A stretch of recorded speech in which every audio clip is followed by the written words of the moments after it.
Glaring light scoured the walls and ceiling of Sarthi Tower's lobby, banishing the outside darkness of night to a distant nothing. The entire room, wide and expansive, was trimmed and finished in gold-hemmed cyan, real plants providing splashes of vibrant purple and orange from their priceless earthenware pots. The sound of running water drifted through the air from 2 impressive freshwater tanks embedded in the walls, each brimming with life and motion as frogmouth catfish and glimmering goby darted about, eternally curious. Hemming the elevator doors opposite the main entrance, a pair of heavily augmented cyborg guards stood still as statues, their eyes covered by motion-sensitive quick visors, their fingers hovering over the triggers of submachine guns. Pratik Baal stood between his lackeys, tapping a booted foot nervously. Baal had served as Lady Shiva's head of security for 5 years now, so he was more than used to her idiosyncrasies. What he was unused to, however, was her newest choice in companions. Shiva was willful and unpredictable, changing course and cause at a whim. She drifted from fanciful venture to ill-advised scheme like a fey spirit, never tied down to anything long enough to feel the repercussions of its inevitable failure. So, naturally, those who flocked to her were similarly aimless and chaotic.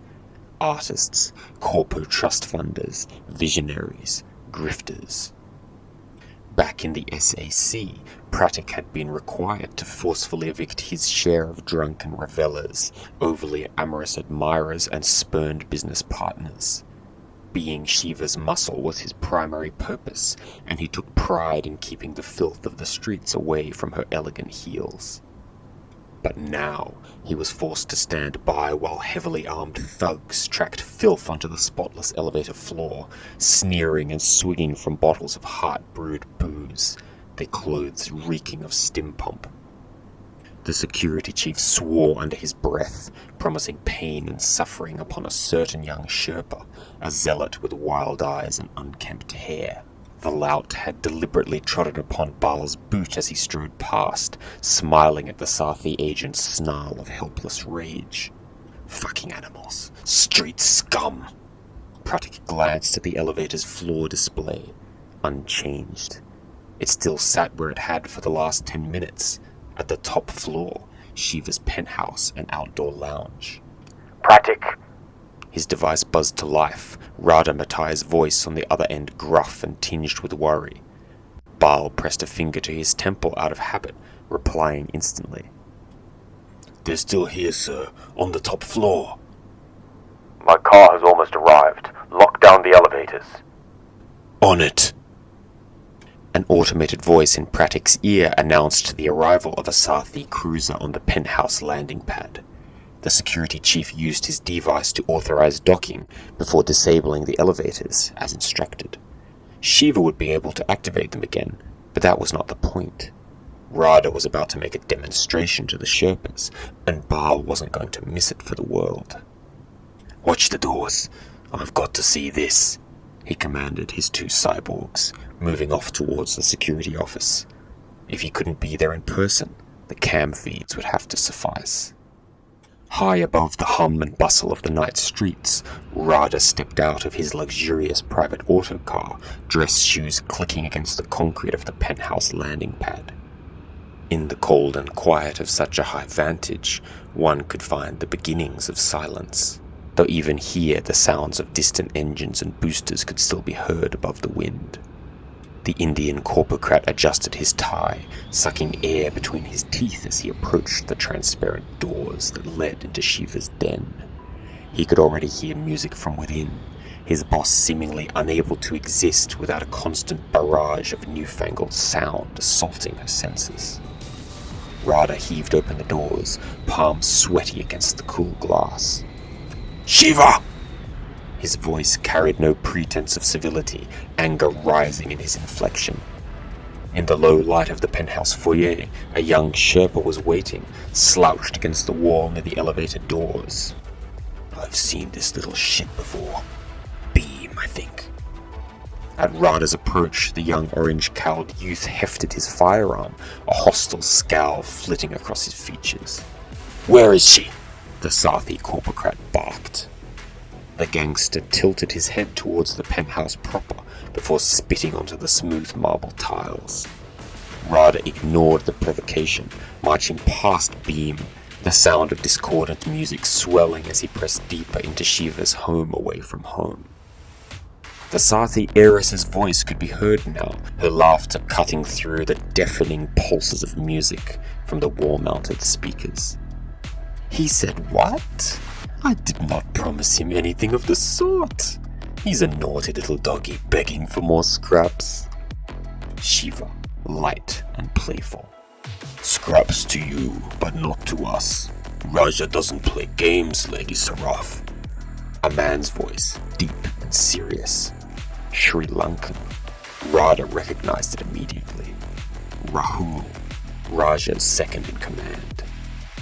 Shiva! Rada made his presence known. The conversation between his boss and her visitor ceased, and the click of heels preceded Shiva herself, the graceful woman emerging from the smoking room doorway.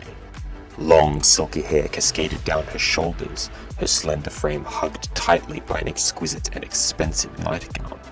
Rada, what are you doing here? I was just entertaining a few guests from the heart. Shiva's eyes were doe-like with feigned innocence. A stranger might buy it, but Rada knew her better than most. The subtle, teasing twist of her lip betrayed her near-total indifference to his rage. Don't play me for a fool. I told you not to meet with the Sherpa scum without me present. Shiva's eyes hardened. That's strange. Are you my father, Rada? She leaned against the doorframe, holding Rada's gaze coolly. From behind her, Rahul emerged from the smoking room, insolently brushing past Shiva's scantily clad form. A large and muscular man, bedecked with tattoos, his dreadlocked scalp was partially concealed behind an orange bandana. One hand rested upon a weapon at his hip, while the other stroked a lush and well-tended beard. Rada Matai, I don't take kindly to be called scum. Rahul's voice was level, even friendly. Disarm, now, Rada commanded, and from the security room, Pratik, watching through the cams, activated the automated ceiling turrets. Configured to only target unknown faces, their barrels immediately snapped towards the Sherpa. Oh, Rada! Shiva clicked her tongue, a bored expression on her face. She extended an expectant hand to Rahul, her nails flashing silver in the low light. The bearded Sherpa frowned, drawing his holstered handgun before placing it in the Sathi heiress's waiting palm. The turrets did not retreat back into the ceiling, remaining firmly trained upon his orange-swathed head. I'm a guest here in your house, Rada. Don't do anything that both of us will regret. The Sherpa tried to remain nonplussed, but sweat was beading on his forehead. Rada suppressed the urge to sneer, keeping his own face taut with cold fury. You must think less of me than I first thought, ignoring my warning to never come here. Or perhaps you are simply stupid. Which is it, street scum? Do you have no respect for me, or are you stupid? Stupid, I guess. I thought as much. Now get the fuck out, before I have you thrown from the landing pad. Shiva had had enough. Both of you heavens, put your dicks away. She cocked Rahul's handgun and fired a round into the ceiling, the sudden crack of gunfire startling the two men. Rada's eyes widened in outrage, and Rahul's hands twitched helplessly, drawn towards a hidden sidearm in his boot, but unable to act with the turrets locked onto his every move. Shiva, you forget yourself, Rada stammered, but Shiva fired the gun again, shattering a priceless vase near his leg. Shut up! You might be Daddy's dog, but you're mine too, you know. Don't make me give you a smack. Rada's eye twitched, but he straightened his posture and bowed slightly. Forgive me, Shiva. Good boy. Now, Rahul, Rada does make a good point. You and Raja promised not to visit me here. It wouldn't look good for us to be seen together after all. I suppose you thought you could do what you wanted in my home, just as you do in the heart. No, Lady Seraph. I only thought... Rahul's protestation died to a whimper as Shiva stroked his cheek with the muzzle of the firearm, her eyes bright with cruel delight. Don't come here again. Are we clear? Her voice was honey-sweet. Rahul nodded, the gun cool against his skin. Good. Now let's not waste this meeting. Radha, sit, join us. Shiva dropped the weapon, not even bothering to switch on the safety. Radha flinched, then scrambled to the floor, snatching it up and removing the clip. With a final look of exasperated warning at Rahul, he collapsed down onto one of the sprawling sofas that enclosed the room, wiping perspiration from his brow with his tie. Fuck, Shiva. You're no marksman. You could have taken off my leg. Well, I didn't, did I? The Sathi heiress draped herself next to Radha, leaning her elbow against his shoulder. Chastened, Rahul seated himself opposite the pair, crossing his legs. The Sherpa remained silent, warily glancing at the turrets. So, what did you miss, Radha? Let me try to recall. Rahul was telling me about all the naughty things my Sherpas have been doing to PT since we last met. Do you remember the warehouse in the steelworks that exploded a week back? Oh, and apparently they hijacked a weapons shipment too. Isn't that exciting? Shiva squeezed Radha's shoulder playfully. He raised an eyebrow, keeping his gaze fixed firmly on Rahul. I thought the deal was to be like fleas on their back, not rats at their heels. Explosions and hijackings draw attention. Radha's tone was accusatory. Rahul interlaced his thick fingers, a wry smile at the corner of his lips. The lady seems happy with the way we're handling business so far. PT is sinking money and time into securing their assets on E1, and they have no way of tracing any of it back to you. Yes, and if they bring more muscle from the mainland to combat Raja and the boys... Shiva ran a fingernail across Radha's jaw. E1CE will be enraged. Pack does so hate hosting corpo attack dogs. I wasn't aware that you were abreast of E1 politics. Radha was now curious as to how the usually flippant Shiva was now apparently knowledgeable on matters she had never shown interest in before. Just who had been whispering in her ear? Shiva smiled, tilting her head. Since I am to be here on E1 until my father's goals are met, I thought it useful to do a little homework. Is that a problem? Of course not.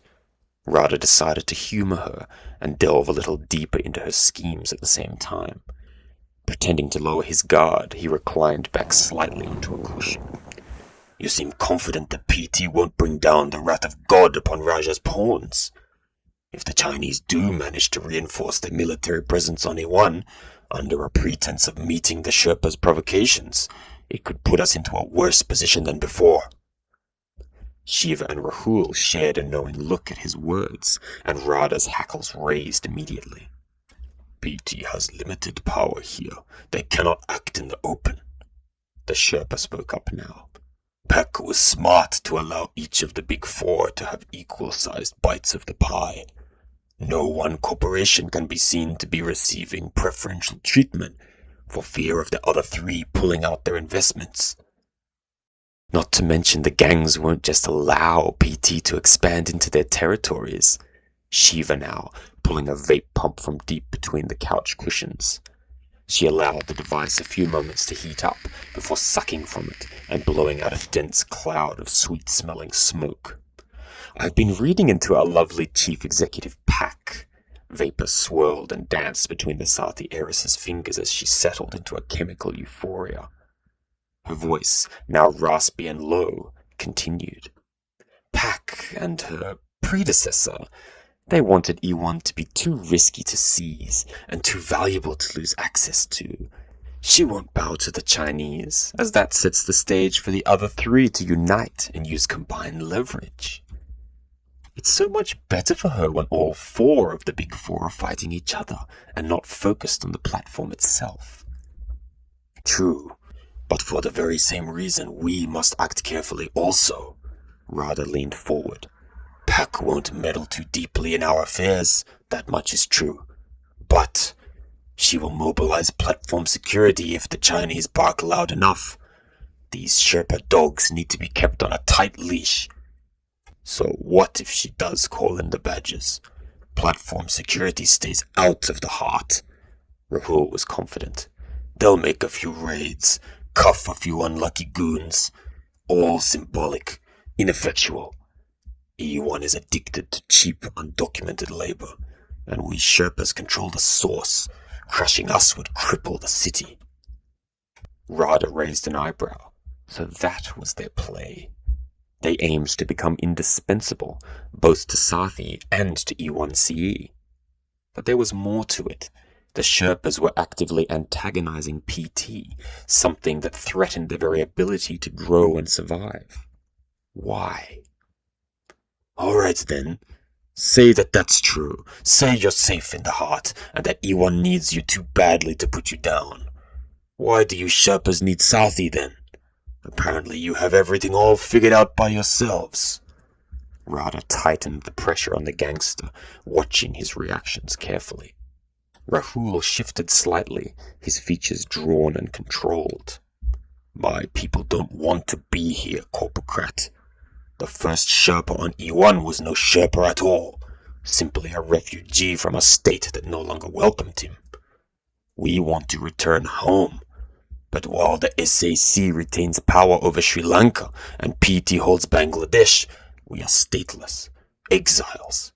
Your corporation, you have the SAC's ear. Your influence can reopen borders, and your resources can improve the lives of my people. That is why we swallow our ideals. That is why we work with you. Work for us, you mean? This is no equal partnership. Rada was relentless, his eyes boring into Rahul's as the Sherpa struggled to keep his composure. Shiva, smiling as she drank in the power play before her, kept silent to see what would happen. With a deep and shaky breath, Rahul clenched his fists and swallowed his pride.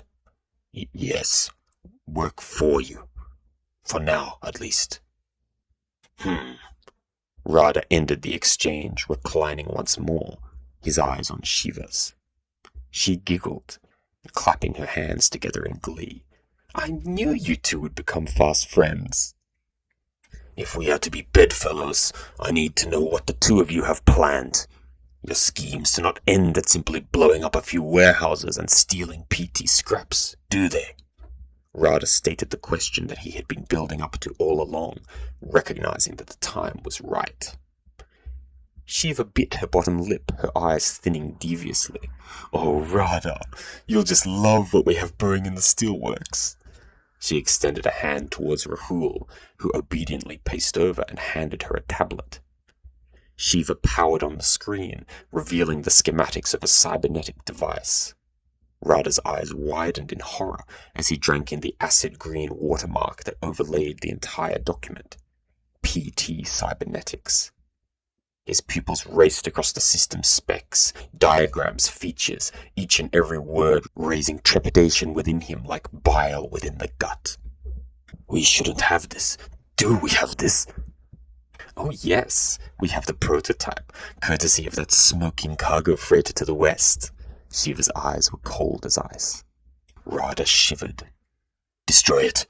Destroy all evidence that we ever had it, he stammered, pushing the tablet away. No, I have PT's balls in the palm of my hand. Why would I ever let go? Shiva laughed now, enjoying her underling's unconcealed dread. Rahul, too, grinned, swigging from a hip flask filled with heart brew. He winced at the chemical burn before standing and moving over to tower above Rada. He leaned down, eliciting a flinch from the corpocrat, but the swarthy Sherpa simply extended the flask to his once adversary. Rada glared spitefully, but accepted the drink, taking a long sip. Fuck, Shiva, he gasped, throat hoarse. Having this thing does not help us. If your father, if he learns of this... My father would never understand. She snatched the flask from Rada's trembling fingers and finished it off. "Which is why you now listen to me, and only me." She let out a small and unladylike belch. "Shiva!" "Our boys are taking this thing apart, learning how to reproduce it." The Sathi heiress was not finished. "When we have all that we need, we'll be able to push PT out of the synthlobe market. Do you have any idea how lucrative brain tech is? Daddy needs never know how we made it happen, just that I was able to do what he was not. He'll be so grateful, both to you, his loyal henchman, and to his new favorite daughter, his heiress. Do you want to be at my side when I take my rightful place, Rada?" She ran a sharp nail across the bulge of his throat, Rada's Adam's apple bobbing as he swallowed nervously. Shiva looked upwards, making direct eye contact with one of the cameras. Pratik, knowing that look all too well, disabled the ceiling turrets, their grim barrels sliding back into concealed vents out of sight. Rahul seated himself on Rada's other side, his thigh pressing against the corpocrat's. The roles now reversed. Rada nodded, Shiva's nail scraping against his throat. I'm with you, Shiva." "Good boy," she smiled, her eyes emotionless. "There's a few things I need you to do before the night is through." Outside on the landing platform, rain pattered off the sleek roof of Rada's cyan and gold cruiser, the sound of heavy droplets echoing within the dark and empty interior of the vehicle. The craft sat alone and isolated, far above the lights and bustle of E1's surface.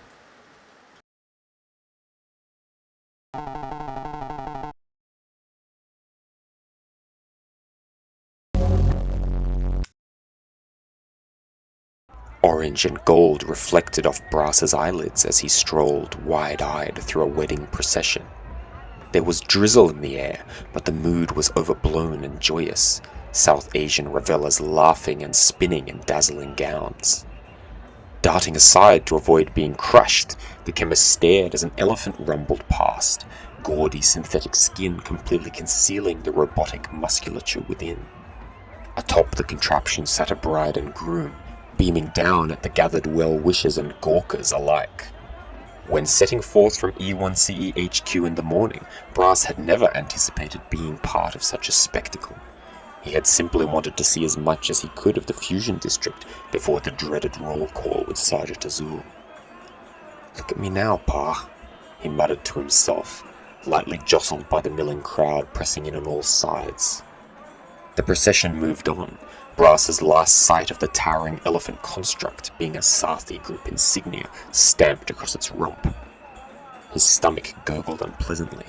It was time to find something in the way of breakfast.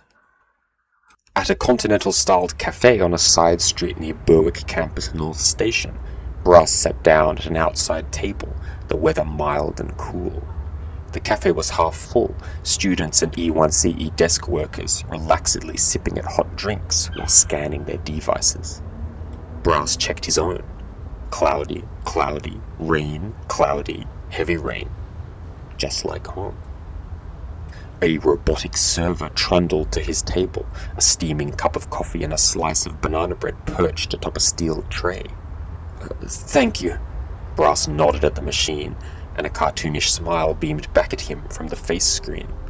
The platform security recruit smiled back, but immediately lost his humor at the sight of the price of the meal as it was pinged to his device screen. 70 bits. "This better have real banana in it," he scowled, biting into the warm bread. It was good. Soft, squishy fruit blended into a firm yet tender dough, lightly toasted crust dusted with caramelized sugar. In Tiedemann Holdings, ordering food from a cafe or restaurant was a rare privilege, the serving small and the taste bland. Brass remembered going out to a cafeteria with his mother, back when he was still attending Future Worker Academy. The food had been barely better than that provided free of charge by his school, but that was not the point. He had been able to choose. Wet macaroni with imitation cheese, garlic bread, a soy milk shake, a caramel donut. It was the happiest day of his life. Brass took another bite of the banana bread, sipping his coffee in between chews. It was dark, bitter and rich. real beings. For just a moment, he was nowhere else but there, mind focused on nothing more than the cool morning air on his skin and the good food slowly settling in his stomach. Then his device vibrated on the table, and Brass's thoughts recentered. All recruits to the med lab for compulsory immunoboosts and vaccinations before today's briefing. Azul. Sterile fluorescent lighting shone down upon whitewashed tables and medical equipment. The E1CE HQ med lab was large and spacious, well equipped to handle the heavy casualties frequently incurred by platform security. Azul stood impatiently, Monk and Kamari at her back, seated on stools along one wall. Each sported a small, blood-stained plaster on their respective forearms. Brass and Turk sat at separate benches, attended to by white-clad orderlies. "Sleeve up!" the masked medical technician barked, and Brass reluctantly followed the directive. Azul didn't need to watch the needle going into his arm. Instead, she turned towards the window, observing as processions of aerial vehicles flew by beyond. A light transport crackled past outside the window, capturing her attention. A Sathi cruiser, cyan and yellow, gaudy against the sleek steel of the skyscrapers providing its backdrop. Sathi had been more active lately. What were they up to? It used to be rare to see anything other than PT and Pascal Solutions corporate craft in E1 skies. Azul prayed inwardly that PT and Sathi would keep their shared animosity towards one another contained to the boardrooms and off the E1 streets. Dealing with the gangs was one thing. Standing between Big Four members was something else entirely. "Ow!" the chemist protested, breaking Azul's focus. "I told you I was fully vaccinated and immunoboosted back in Tiedemann. I don't care. I came here with 5 full boosters and I'm leaving with 5 empty ones." The technician was totally indifferent. Brass glanced up at his commanding officer. "Sergeant Azul, can't you do something about this?" he pleaded towards her. "Suck it up, recruit." Azul grinned, making no move to help. "I'm done, Sergeant." The medical technician was finished with his duties, empty booster vials stowed away in a hazmat case. "Thank you, Doctor. Recruits, move out." Azul waved one hand and led the way, her operatives trotting obediently behind her. Task Force Tsunami filed through E1CE HQ, passing by the ordinary rank and file of the Platform Security Logistics and Support Division. They drew a few curious glances, but in the hustle of a busy work day, few technicians, analysts, or bureaucrats could spare more than a moment to consider just who these newcomers might be. "Sergeant Azul, we need you at the top floor." A voice in Azul's ear. Inspector Chopra. She scowled, halting abruptly in the middle of the corridor, forcing her team to stop behind her. "Understood. On my way," she replied to the message, before turning to face Monk, who stood at the head of the short file of recruits. "Monk, you're in command until I return. Take the team to the debriefing room on level 14, the same one we used during orientation on your first day. Begin brainstorming our plan of entry for the Stash House raid, and remember, priorities are capture and extraction. I hope to hear something that loosely resembles a plan from you when I return." "Understood, boss. What about Sato? You never checked in." "I've got him staking out the Stash House. Link in with the grumpy bastard once you come up with a plan." Monk nodded, then snapped a crisp salute. Azul tapped her fist lightly against his pectorals, nodding her head towards the nearby elevator. "Go." As her new recruits moved away from her, Azul headed further down the corridor, past room after room filled with E1CE civil servants. She cursed and stumbled, nearly tripping on a diminutive Sarclean auto-vacuum as it darted across the carpeted floor, hoovering up dust. Before her now was a heavy biolocked elevator, separate from those used by the rank and file. Azul scanned her device against a reader. "Place your hand on the reader for—" an AI voice began, but the sergeant, having done this many times before, had already used the scanner and was now leaning forward for the final security check. "Lean forward and look into—" Again the AI voice was cut off as the flash of the retinal analyzer finalized the sergeant's biometric scan. The reinforced doors slid open. and Azul tapped her foot, barely containing her impatience. I don't have time for this. She enjoyed planning breaches and raids, and her team was having all the fun without her. What the hell did Chopra want? She pulled out Yusuf's cigarette case, but put it away again immediately, an unpleasant thought crossing her mind. Baranov might be there. With Inspector Chopra, Azul could afford a certain level of informality, but if the Commissioner was present... The sergeant shuddered, displaying a mixture of heightened tension and reluctance as the elevator doors closed behind her. In the darkened briefing room, Monk stood as Azul had the day before, facing the seated squad members as the cold blue glow of the ceiling-mounted display illuminated his close-shaven scalp. The screen was displaying the pre-recorded feed of a platform security stealth drone's camera, the aerial robot surveilling their target from above, circling around the building slowly to capture all angles and means of entry. A technician sat near the head of the table, his sights activated as he analyzed the footage with his synthlobe. Let's start with the obvious, the front door, Monk began, his tone indicating that this was not his preferred option. The drone's pilot immediately refocused the camera street side, zooming in on a steel door leading directly into an obscured foyer. Above the door, a flashing neon sign displayed the words, "Sex Dives, deep and nasty." How tasteful, Kamari muttered to himself, and Turk snickered at his words. We could breach here in a lightning-fast strike, the British ex-officer began, thrusting his forefinger at the display screen. An armored vehicle could drop us right at the front door. Then, a Pierce mine could blow that door right off its hinges. And then, dazzler grenades, and shock and awe while the gangers are still on the back foot. We have no idea what kind of defensive setup they have in there. Turk scratched her face idly. Besides, how do we know anyone will even be in the foyer when we breach? What if they're holed up further inside? Monk nodded, agreeing with her. Kumari raised a finger, giving his own thoughts. In Sri Lanka, gangs would often set up foyers and corridors with traps, either biometrically coded to recognize friendlies, or remotely activated by a lookout. Good point. Monk tapped his fingers against the tablet, taking notes. Let's get Sato on the line, see what he's learned. The soldier raised his device and projected his call onto the wall screen. A few moments passed, then the tone of a failed connection. What the hell? Monk grunted. He was about to try again when his device pinged. A reply by text from Sato. The soldier squinted, reading. Says he took out the lookout nest. He's on Overwatch, keeping a low profile until we arrive. Well done, Yakuza. Looks like he ain't so useless after all. Turk clapped her hands. Why is he on site? Brass piped up. We already have drones, so why? Drones, cams, bots. They're all wireless, easy to detect and hack. Kumari countered immediately. Nothing more secure than a human brain. Monk nodded.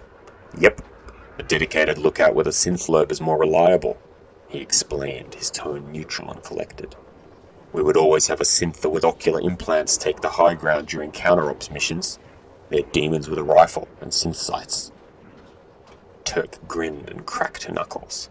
So the front door is unguarded. I think the skinhead's plan is a good one. Let's blow off the door and send in a bot, say, saw cleaner unit, to set off all the traps before we storm in. Monk frowned and opened his mouth to protest, but her plan was not as terrible as he had first thought. He shook his head nonetheless. Too risky. The gangers will have all the time in the world to prepare for us while the bot checks for hazards.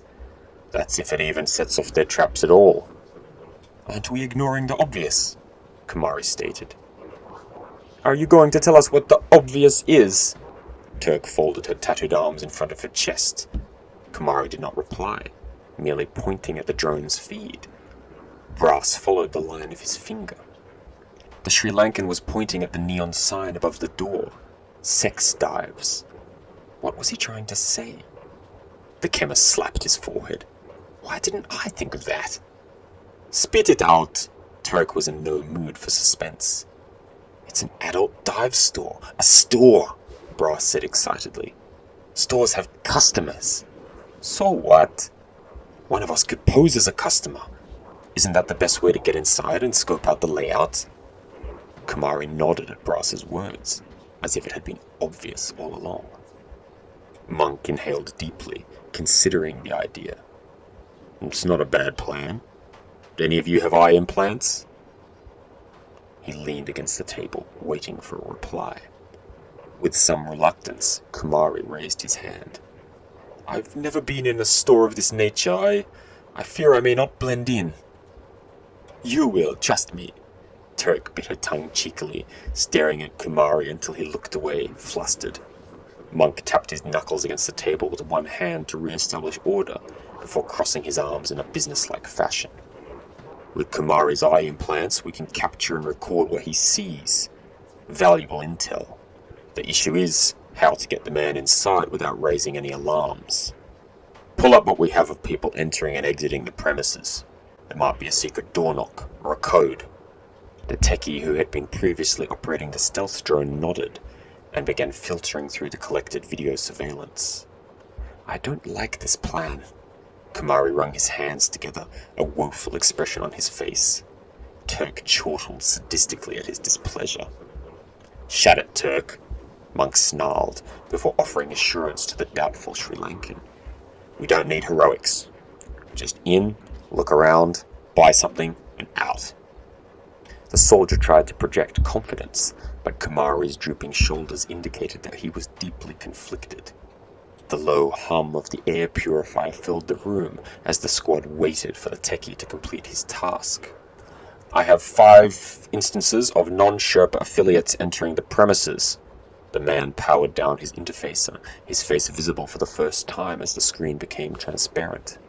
The overhead display began to simultaneously play the 5 separate clips from the surveillance drone's footage. 3 men, 2 women. Typical street clothes, no baggage or weapons.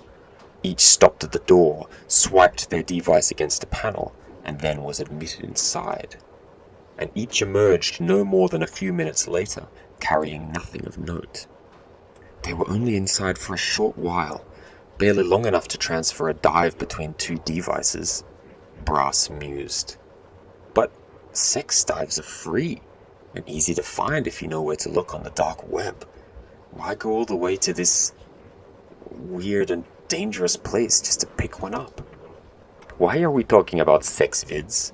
The dive bar is clearly just a front. Turk snorted, Kumari and Monk seemingly in agreement. A front for what?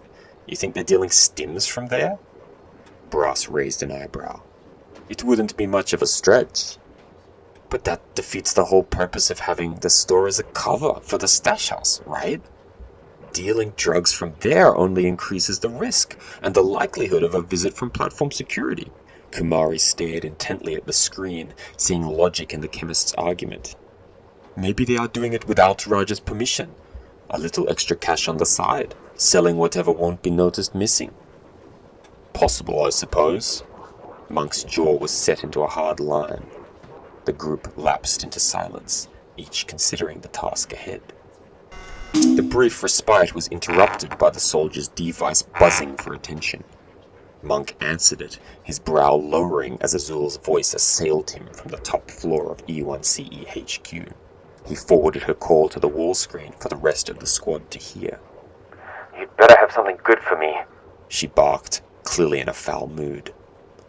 Monk gave her a brief rundown of the situation, putting strong emphasis on the idea of an undercover intel run before the raid itself. The sergeant listened, impatience evident in her tone, barely quizzing Monk on the finer details. If this intel run is going down, I need you out the door 10 minutes ago. I've been ordered to accelerate. We strike tomorrow, so your little infiltration mission needs to happen right fucking now. Azul declared, to groans from around the table. The sergeant ignored them. Kumari, you'll scout out the stash house disguised as a customer, she commanded, and Kumari nodded reluctantly. Monk, get in contact with the armory. Arrange us a truck, body armor, and all the firepower we'll need to turn that shithole into rubble. Brass and Turk, go with him and suit up. I'll I'll meet you at the vehicle, and the three of us and Sato will provide backup when Kamari goes undercover. The recruits stared at one another with evident reluctance. Azul, a scowl in her voice, broke the heavy mood. Do you need me to repeat myself? Do it, right now! Monk led the way, his heavy boots soundless against synthetic carpet. Brass and Turk were hard on his heels, the chemist glancing nervously around at the peering eyes and craning heads of E1CE desk workers. Level 14 was largely staffed by bureaucrats and hollowboard jockeys, unaccustomed to seeing uniform badges marching down the corridors. "Monk, come on, I'm not suited for..." Brass piped up again, but Monk was in no mood for his attempts to weasel out of work. Enough, the order was given. He stopped in front of the general staff elevators. Turk pulled the chemist into a headlock, whispering into his ear, "Don't worry, kid. The gangsters use high-cal explosive rounds. You won't feel a thing." "Get off me!"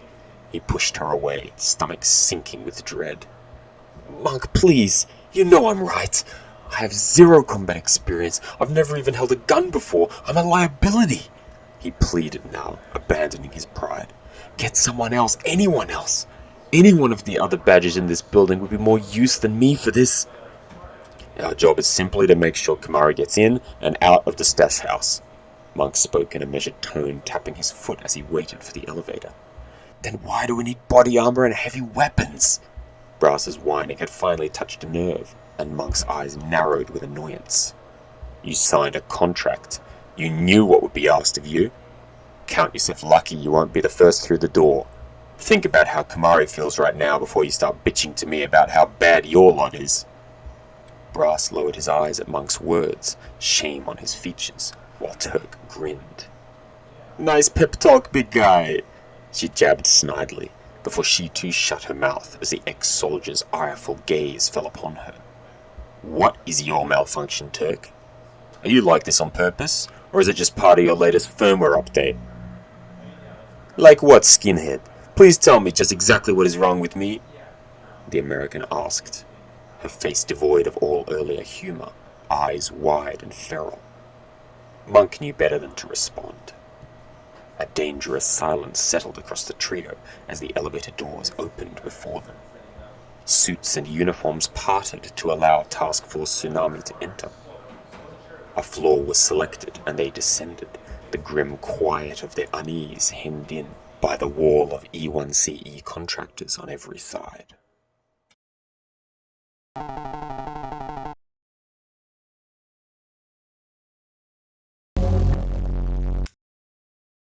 Wen Lan Fen paced up and down, her tight-fitting boots padding silently across the filthy carpet of room 301. Every slight sound set her nerves alight, dark eyes flitting towards the walls and windows as paranoia overtook her. Her device pinged, the slight warmth in her synth lobe alerting her to the fact that Chang Wei was waiting outside. She hurried over to the door, careful not to step in the dark pool of blood spreading out beneath Sato's stiff body. Opening it a sliver, she checked the corridor. A single figure stood outside, short and slight of frame. Sighing and hurriedly smoothing her hair, Wen pushed the door out, allowing Chang to slide past her into the apartment.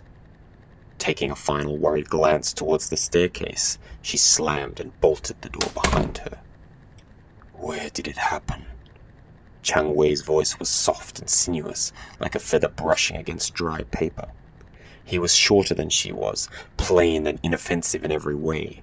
Even his clothes redirected attention away from him, common and drab enough to fit into near any setting. Wen pointed towards the living room, white-faced and nervous. Chang followed her finger, glancing down at Sato's body as it lay splayed across the carpet. "One gunshot. Was it heard?" Chen retrieved a squirt bottle of disinfecting alcohol from his pocket, applying it generously to his hands and wrists. Wen noticed that his skin was entirely synthetic, pallid white and unnatural. "Silenced. I've been monitoring the frequencies. No signs in or out since it happened. His people tried to connect with him earlier, but I replied to them. They're not suspicious. Yet." Chang rasped, leaning down to inspect the fallen man's clothes. He reached a hand into one of Sato's pockets, searching for identification. Wen folded her arms across her chest, one foot tapping against the floorboards. "He's platform security, Sato Arata, one of the new task force members," she began, biting her lip. Chang did not fill the silence, so Wen began once again, feeling the desperate urge to speak. "They'll come looking. There's only so long I can keep replying to his squad via text. I'll call a transport. We can drop him into the middle of the ocean. No one will." "That dropship," Chang glanced up at her, his expression blank, "has already departed." "How so?" Lanfin snapped. "He's an ex-criminal, essentially press-ganged into joining E1CE. They'll assume he deserted, or was killed by the Kakus." "Naive." Chang was running a scanner across Sato's prone form. It blinked, a red flashing light illuminating the PT agent's eerily still face. "Subdermal tracker. Platform security chips all of its hounds. They will know the moment we try to move his body." "Shit! Shit!" Wen pounded a fist against the nearest wall before slumping her head against the smooth plastic surface, her mind racing. "You were careless, sloppy." Chang's words were an emotionless void, without even a hint of compassion to them. Wen, her eyes glinting with venom, spun around to face him. "Xian gave you to me. You are my tool for this mission. So help me clean this mess, or he'll have both of our heads." Her words were a clearly stated threat, forcing the slightest hint of annoyance to flicker across Chang's features. He pulled a scalpel blade from a jacket pocket and began digging into Sato's forearm. "We need the tracker. If E1CE is using T&D tech, there will be no inbuilt biometric monitor. And if there is a biometric monitor, then platform security badges and a med team are already on their way." Chang's eyes narrowed imperceptibly, the PT agent enjoying Wen's evident horror at the prospect of being discovered by law enforcement. He knew that if help was coming, it would have arrived already. Wen, clearly now coming to terms with the situation at hand, resumed pacing across the frayed carpet. "We need this to go away, and fast. Xian's scheme has already been set into motion. How will this affect the raid?" She began to brainstorm aloud, her eyes focused and alert. "They'll call it off. An operative going missing while staking out the area of operations? The only logical reaction is to—" Chang trailed off as the female operative raised a single finger. "What if he never goes missing? What if he keeps reporting back to them?" Chang's face was still as he processed the idea. "There's only so long we can keep that up before they expect him to report in over comms. Then we accelerate the plan. Check his device. Can we spoof him?" Wen commanded, tossing the object to her partner. Chang reluctantly obeyed, plugging his synthlobe cable into the entry port and overriding the security in a matter of seconds. "My context priority access protocols are working, I take it," Wen remarked smugly, though Chang did not deign her with a reply, his eyes glassing over as he scrolled through Sato's communications with E1CE. Breathing a sigh of relief, he unplugged his synthlobe, tossing the device back to Wen. "It seems Mr. Sato was a man of few words. We will be able to spoof his speech patterns, seeing as he rarely said anything longer than 2 syllables, he stated, rising from his hunched crouch behind the corpse. Wen Lanfen examined the unlocked inbox on Sato's device, smiling grimly. "Look, comms from his squad. They're planning on sending a man in undercover, and they have just asked Sato for acknowledgement." She shared a look with Chang. "This is our chance to put things back on track." Wen raised Sato's device to her lips. Activating her PT voice warbler, she took a deep breath and spoke into the Task Force Tsunami voice channel. Ready to proceed.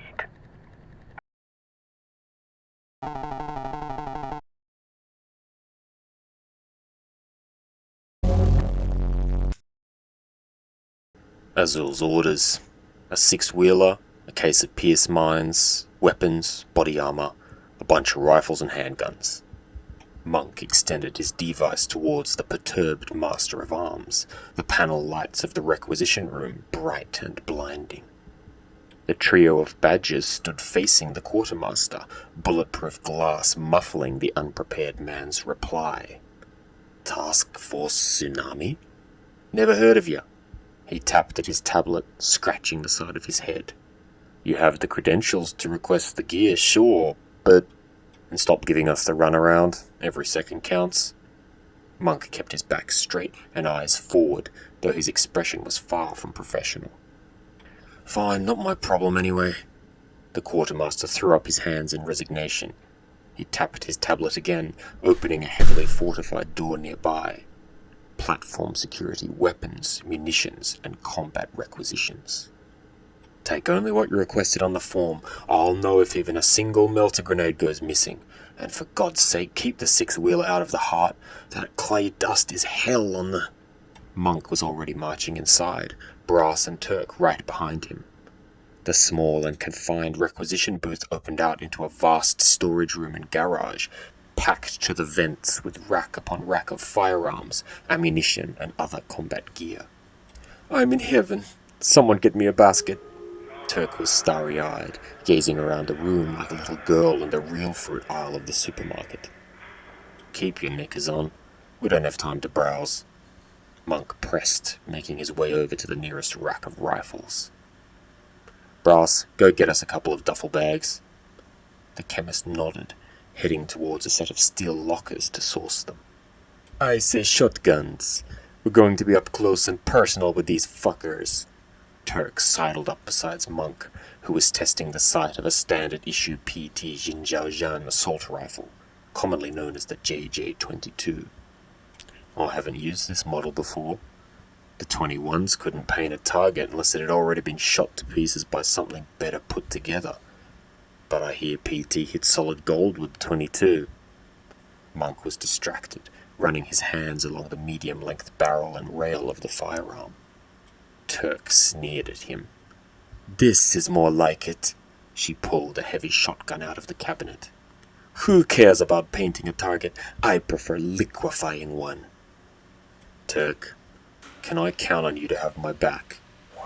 Monk's eyes were dead serious, and Turk was momentarily lost for words. Oh, of course you can, dipshit.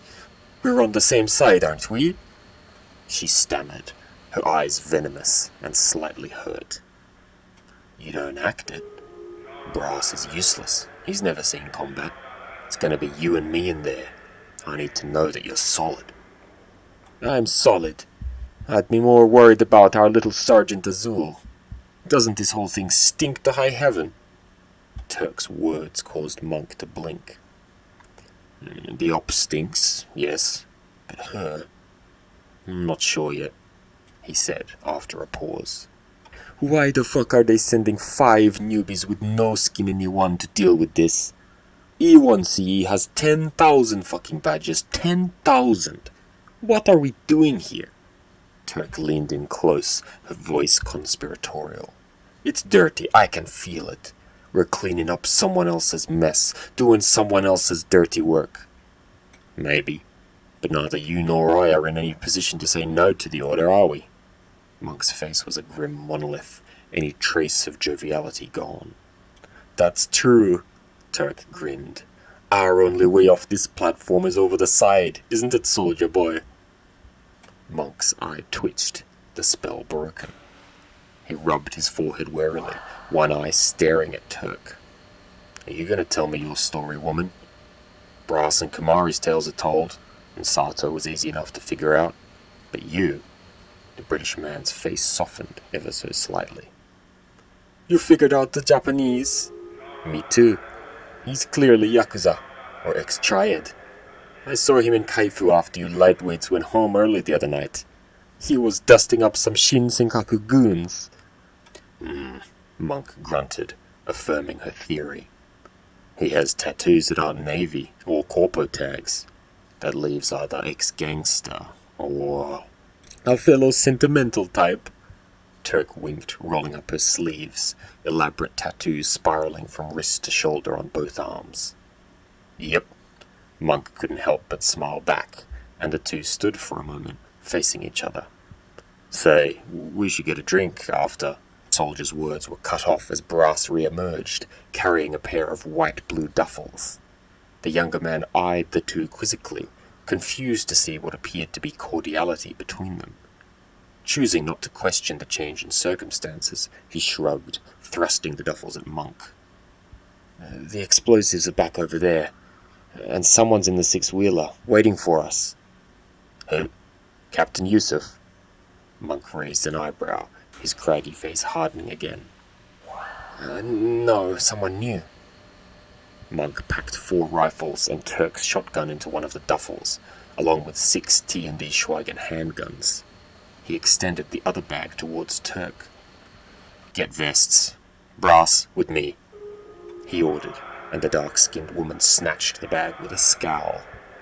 The ex-soldier and the chemist marched across the sleek, polished floor of the armory towards the loading bay and garage that harbored E1CE's many transport vehicles. The pair passed by a sleek Kototech Tobio, a flyer with the ability to dive beneath the waves. Isn't this a pleasure craft? Why would platform security need one? Brass asked, and Monk couldn't help himself from running a hand across the smooth chrome finish of the unusual vehicle. Azul's new chumps, I take it? A new voice called out from the far side of the garage.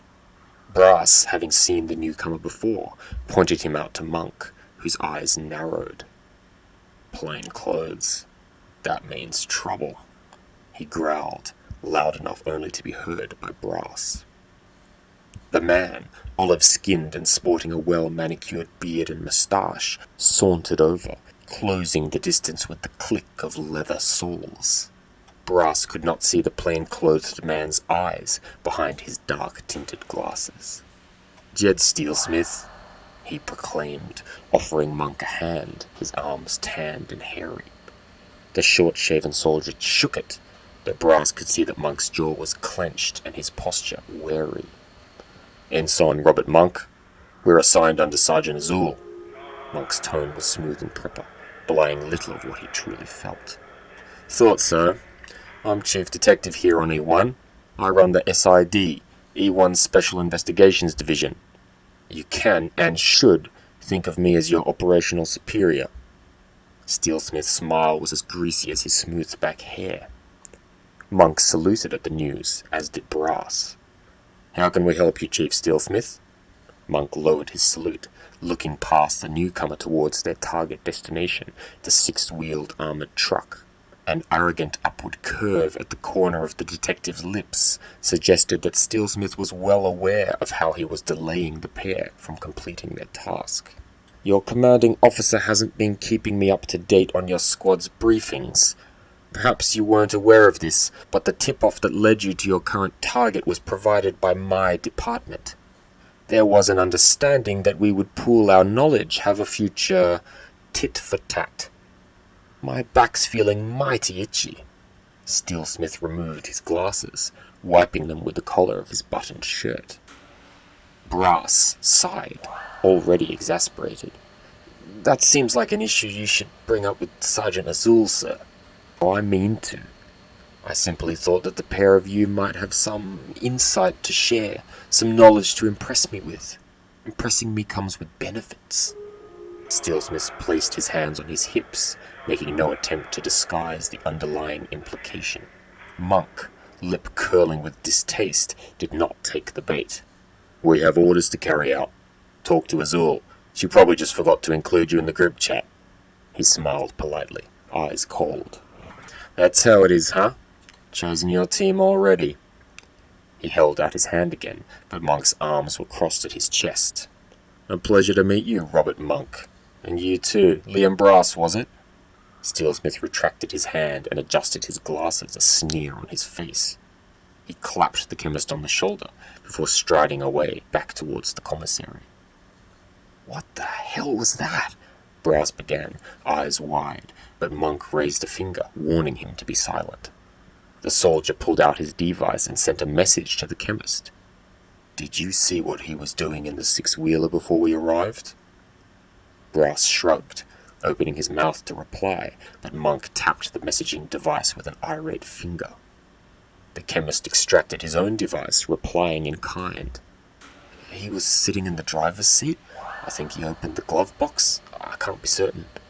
Monk frowned, typing again. The truck might be bugged. Don't say anything important till we know for sure. Why would he? Brass burst out, but caught himself quickly, finishing his reply via device message. Why would he bug us? If he's in the same loop as Azul, he already knows everything that we know. And he's platform security too. Are you going to distrust everyone outside of the task force? Monk's brow furrowed. Remember why we were chosen. We're the cleanest badges in E1. Trust no one.